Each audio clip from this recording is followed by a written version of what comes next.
So what's happening YouTube? Thought I'd shoot you guys a video. I've been spending a lot of time on the Gen8 V2 Red Cat Scout. Uh, this is the one that I had to run video on. I finally got around to installing some of the upgrade parts, and I've actually been working on it a lot, tweaking, tuning, running it, retuning it. I just thought I'd go over with you guys, what I've done so far with it. So we got some decals. We'll start with the stuff that I've done visually first here.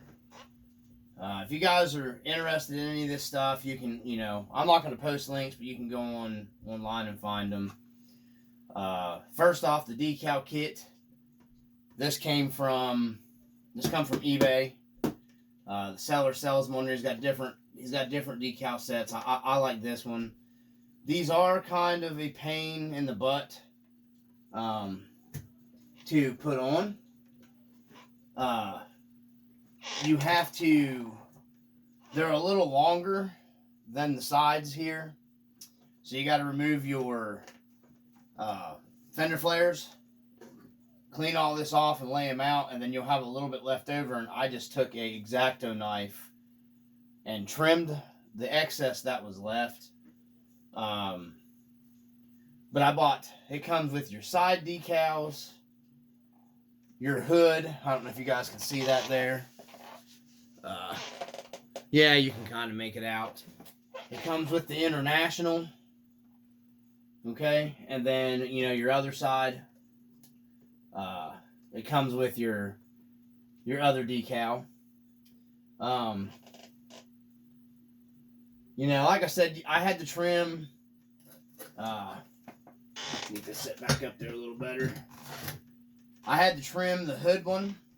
It was too long. Of course, it's no big deal to trim it. But anyhow, I had to trim some off of it to get it to lay down on there. The material, it's not a bad, vinyl or whatever, but it's easy to get. For some reason, it was hard for me to get the air bubbles out of this. This side, it's already gotten scuffed up because I've been beating on it actually pretty hard. But that's, the decal pack can be bought off of eBay. It was like $15 for all the decals. And then you get these. This one for your tailgate, I haven't put on yet. I got to take my license plate off, and then it comes with an extra International. I don't know exactly where that one's supposed to go, but and then it comes with some Angry Eye stuff for your headlights. I haven't put them on. I don't know if I will put those on it. They do look kind of cool, but I'm not real sure if I'm going to put them on or not, because it'll cut out some of the light that you're getting. Making good use of my iFly stand that my nephew got me for Christmas. I appreciate that. You can see here, of course, it's dirty, guys, and I painted the top. I painted the top white. I was going to go with bed liner, but I decided I had like 3 or 4 cans of that heavy duty industrial white that I painted my actual Jeep with. So I went ahead, and this was getting really scuffed up from running it and everything anyhow, and I kind of just scuffed it up a little bit more.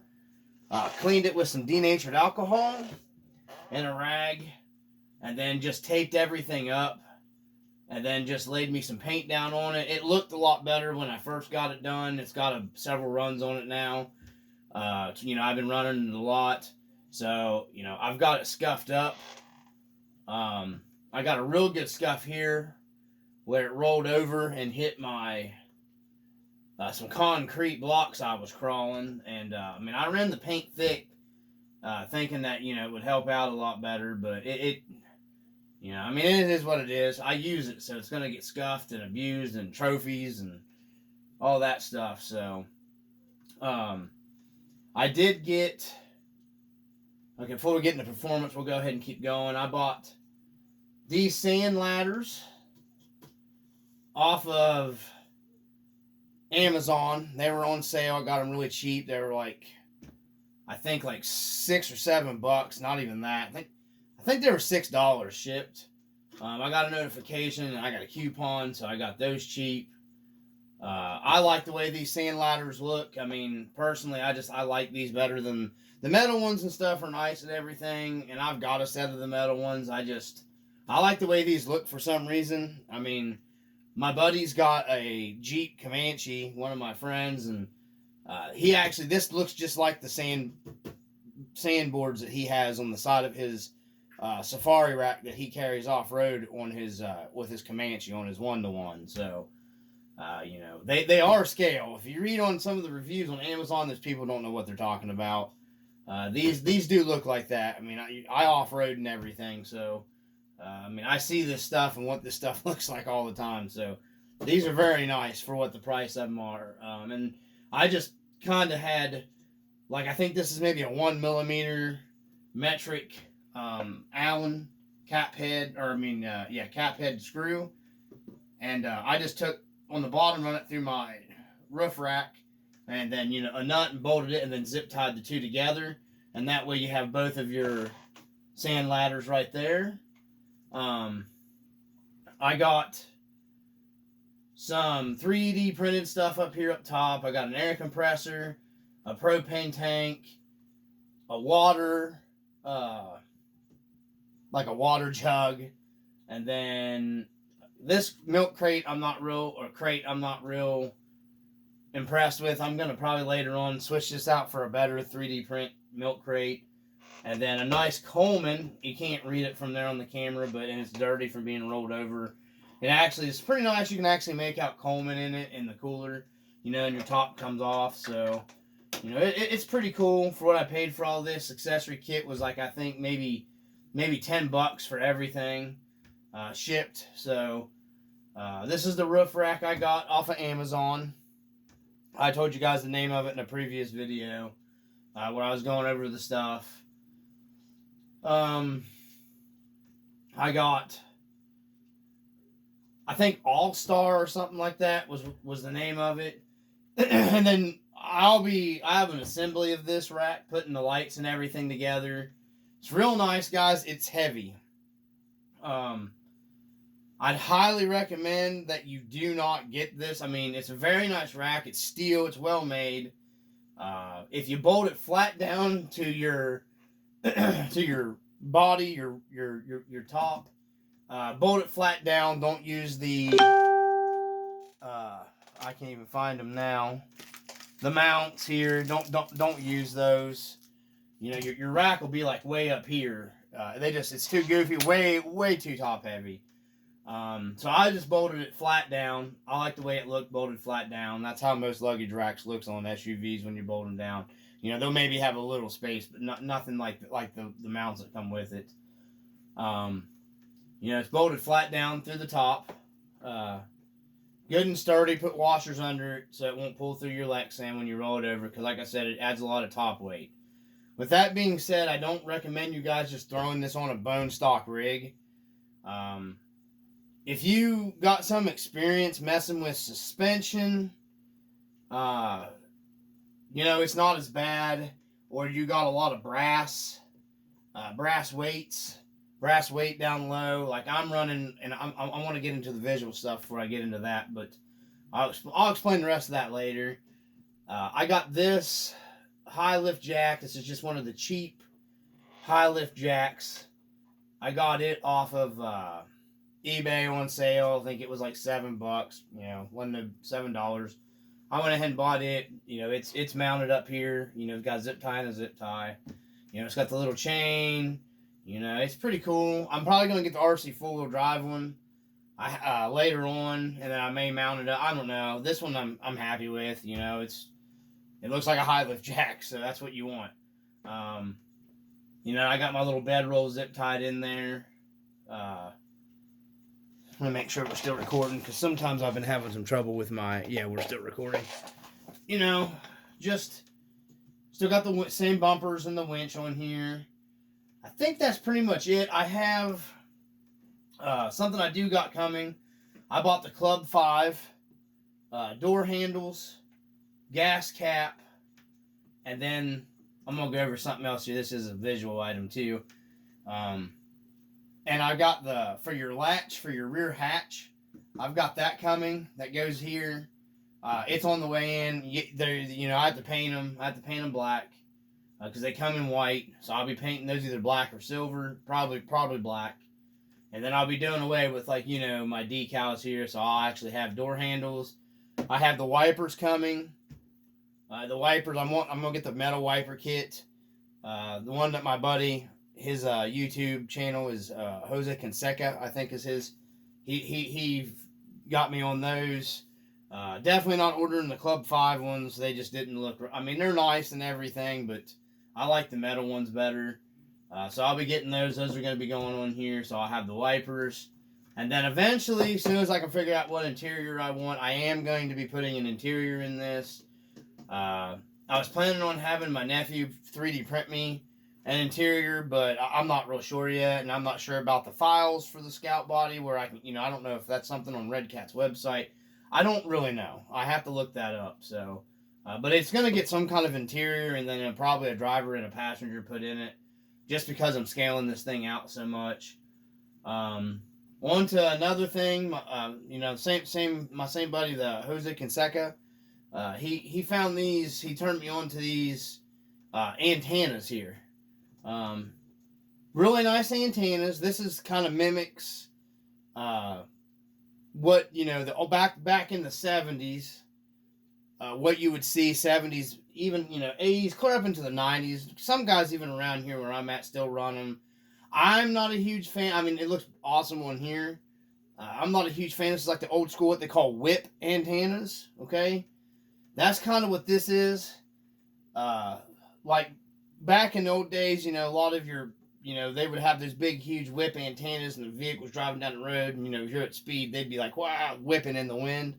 That's what this antenna kind of mimics, is the old school whip antennas, not like the fire sticks and stuff you have now.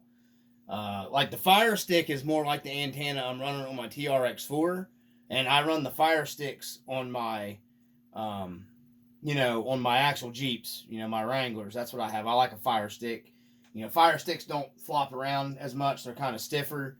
I wanted to go with something more what would, be on this truck back in the 70s and the 80s, which this would be what you would see, because that's mainly what, this is what they ran, was big whip antennas. A lot of times they had two of them, the whip antennas. They'd have one on one side, one on the other. A lot of guys ran that, so. And they picked up really well back then, too, Now the technology, the fire sticks and stuff, I mean, they're a fire stick, a shorter fire stick, very sturdy CB antenna, especially for off-roading and everything, and they don't beat around and flop as bad. If you're into CBs, I mean, here where I'm at, you're in West Virginia, cell phone services are, a joke, especially if you're 20 miles into the woods trailing. I mean, you don't get cell phone service. So CBs still get used here, so I'm in the CBs. I mean, all of my rigs, I've got 4 Jeeps, and the main off-road Jeep and the one I drive for work, they're all outfitted with, with CB units. So, you got to have one if you're trailing here in the 1-to-1s. That's just something you got to have. Anyhow, that's the antenna, and if you're interested in them, this is really nice, guys. They are super nice antennas, okay? Especially if you're doing like an older scale build. I would highly recommend going with something like this if you're doing like a true to what that vehicle would have back in the 70s. Like your old F-150s and Scouts and, CJ5 Jeeps and CJ7s. And, this is what you would find on it, okay? That's kind of how I have this set up.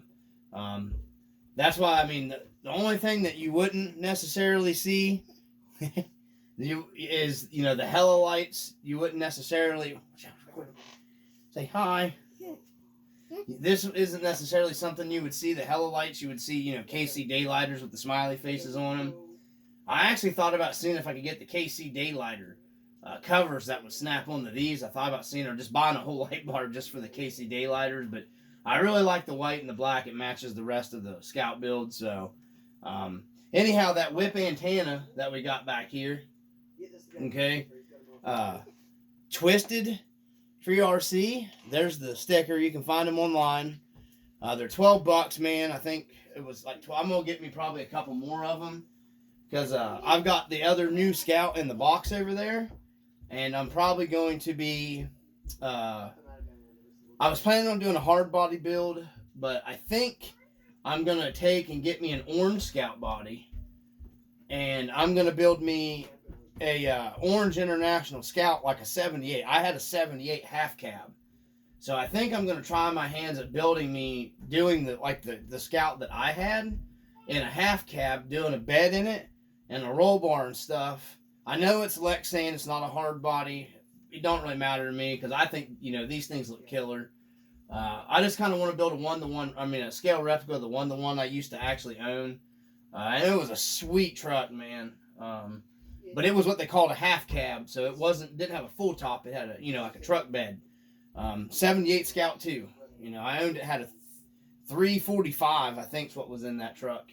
Awesome 3-speed, fantastic off-roader. But anyways, back into this. Like I said, I'm kind of contemplating doing another Scout build once I get this one where I want it set up.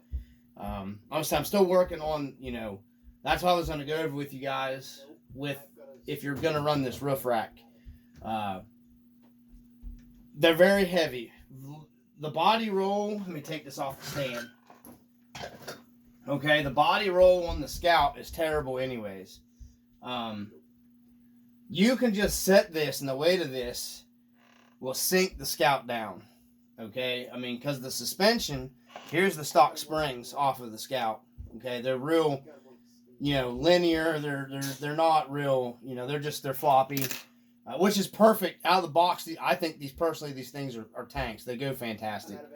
I wanted to keep my body roll because that's scale. Okay, these things were top heavy. My Scout off-roading, it had to lean. Okay, they really did this. The Scouts really did this. But it was just exaggerated hugely, okay, with this roof rack on here. And I know that, keep your weight down low, but if you want the cool scale shit, you got to work with it. So, before I go any further, just real quick, before we go any further, now, pull the body off by accident. I made the antenna mount. It is aluminum. I used a SCX10 G1, the Generation first SCX10, bumper aluminum insert, and cut it, trimmed it, and made my own aluminum antenna mount. So I know it's not going to get, it's going to take some abuse so it don't break or bend. Let's pop the body off, and then I'll go over my setup here. Okay. You might notice this thing popped way up. Okay, you can just watch me laying the weight from the stuff that I have. Watch this thing sink. A good setup crawler, a good setup suspension, from what I've been learning, you will have droop, okay? When you set, all your weight is down. Okay, you can see it drop. I don't got it sitting all the way down, but you get the picture. You should get a little bit of droop in your suspension with a good setup. Unless you're running a droop shock setup, because you got droop shocks, and then there's like an pin spring mod you can do. I'm not getting into all that right now. I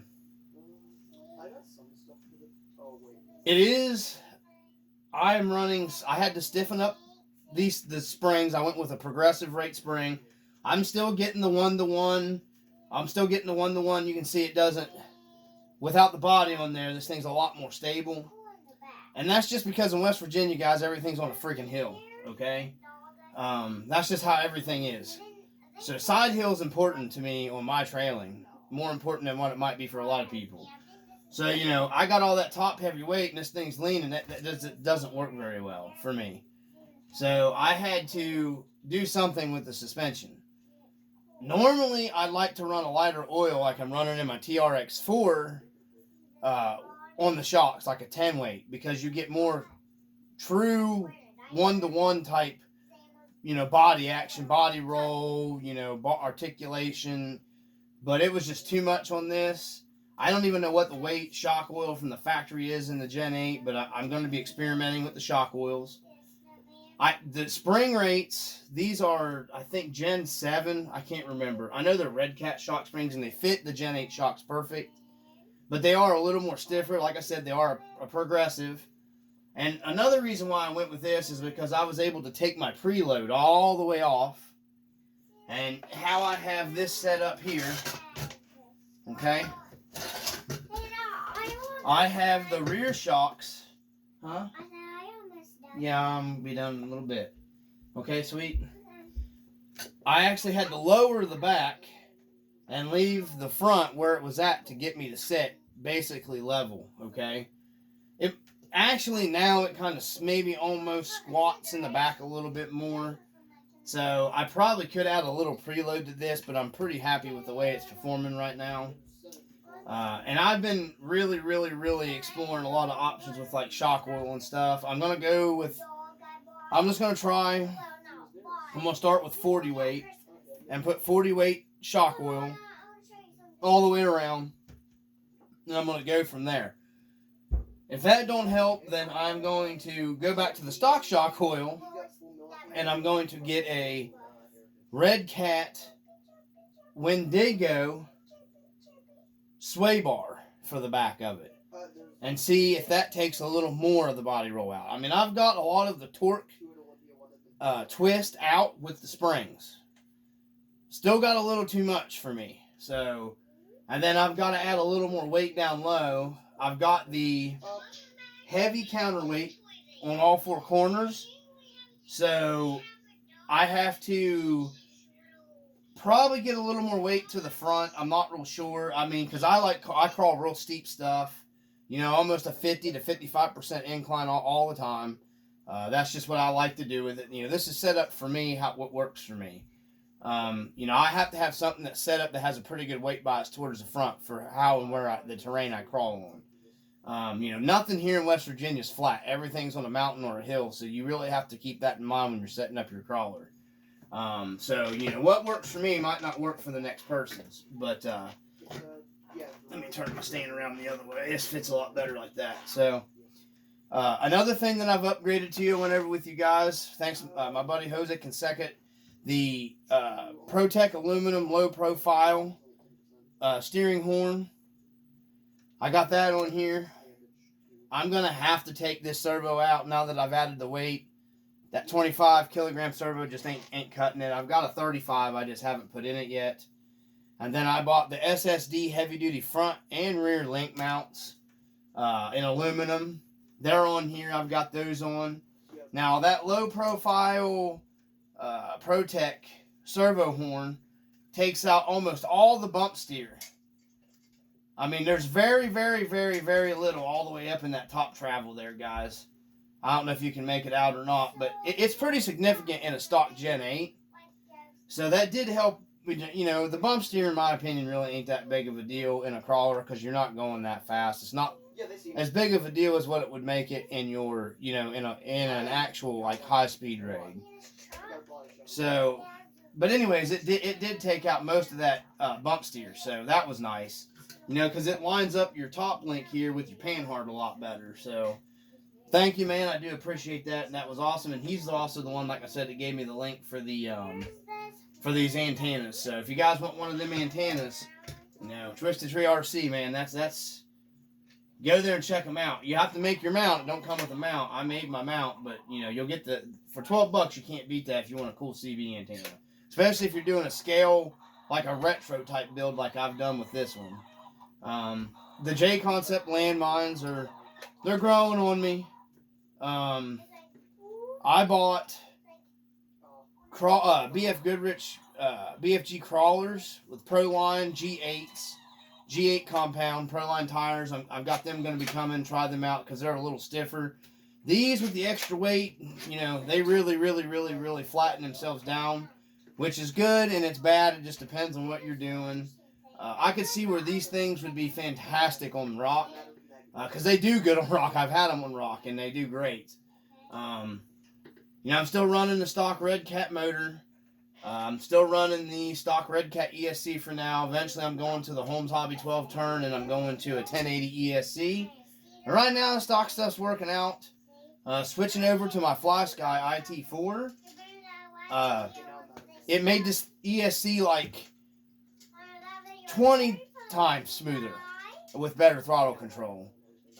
Also, it improved the drag brake, which I don't understand, but and I got more steering. It's true. There's the YouTube channels that have talked about just switching out the radio to a better radio gives you more steering. It does. Not with this servo now, but because it actually, this servo is crap, guys. I don't recommend what is this servo? It is a 25 kilogram digital, just says SPT. I don't know. It's just, don't get this servo. I wish I had a name on it. It's got a picture of like a Jeep Cherokee, but it's terrible.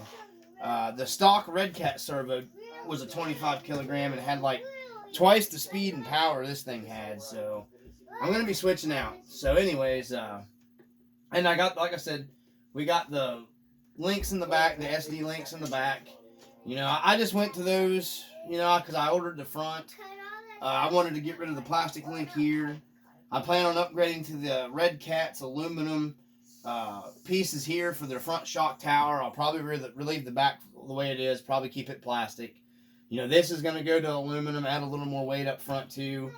I have another set of scale wagon wheels, white spokes. They're Enduras. I actually mounted a tire up on it and I took it back off. I mounted one of the stock tires off the Gen8 on it. Mounted up perfectly fine, went good. I'm going to try my hand at putting them Pro lines, those BFG crawlers on it because they're weighted.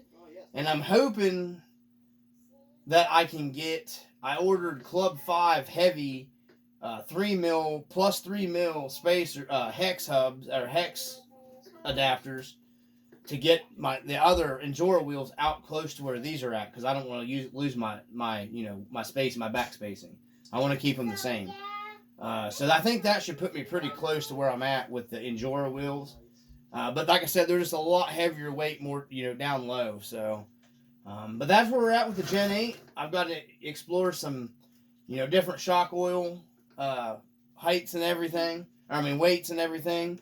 But if you guys have any questions or whatever like that, you can always comment, ask down, in the comment section or whatever. If you like it, you like it. If you don't, you don't. I don't, it's mine, so it don't matter.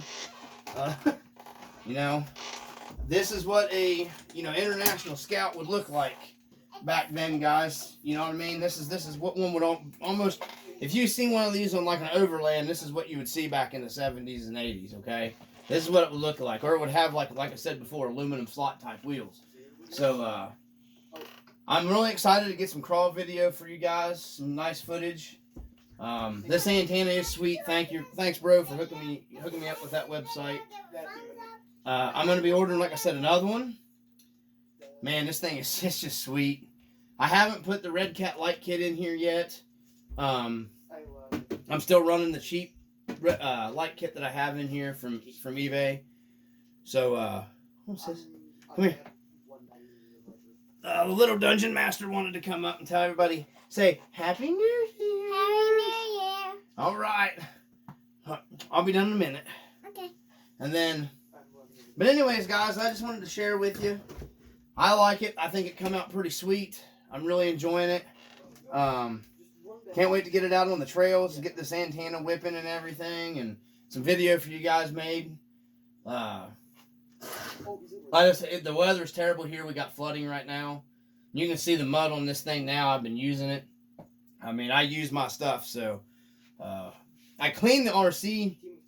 I just didn't want to wash the wheels and tires off, but because I didn't want to get water inside my foams and stuff. So, but the rest of the RC I've cleaned pretty good, the chassis and everything. I just haven't got to, the mud and stuff off of my fender flares. But that's the Dungeons first Gen 8 build still going. I got more stuff coming on it, guys.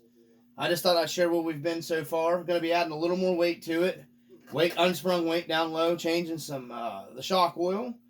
and getting some videos, some trail videos for you guys going.